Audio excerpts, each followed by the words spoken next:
Kryeministri në detyrë i Kosovës Albin Kurti tha se qeveria e tij ka përfunduar mandatin më 23 mars, pa pasur nevojë për akt të shtesë dhe formal të dorëheqjes prej posteve të tyre përkatëse.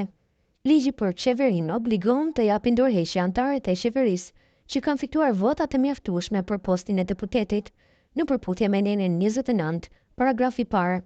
Për qeverinë e Republikës së Kosovës, mandati i secilit anëtar të qeverisë po ashtu përfundojnë më 23 mars, bashkë me përfundimin e mandatit të qeverisë pa pasur nevojë për akt të shtesë dhe formal të dorëheqjes prej posteve të tyre përkatëse sipas nën paragrafit 1.3 të të njëjtit paragraf të nën.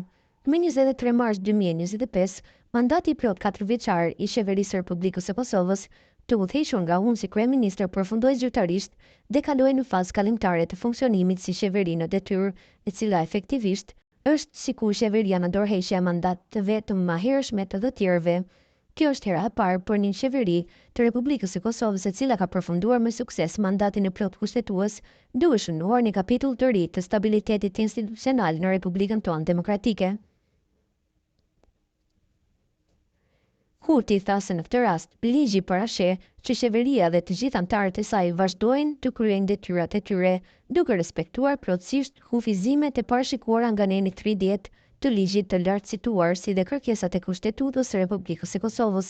Deri në zgjedhjen e qeverisë së re nga Kuvendi i Republikës së Kosovës, qeveria jonë do të ushtrojë të gjitha përgjegjësitë që i takojnë pushtetit ekzekutiv në përputhje me legjislacionin në fuqi.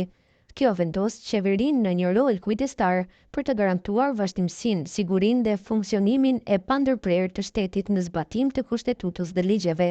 Ju faleminderit për mbështetjen, ka shkruar Kurti. Pak më herët KQZ-ja certifikoi rezultatet e zgjedhjeve të nënshkurtit, duke hapur rrugën kështu formimit të institucioneve të reja.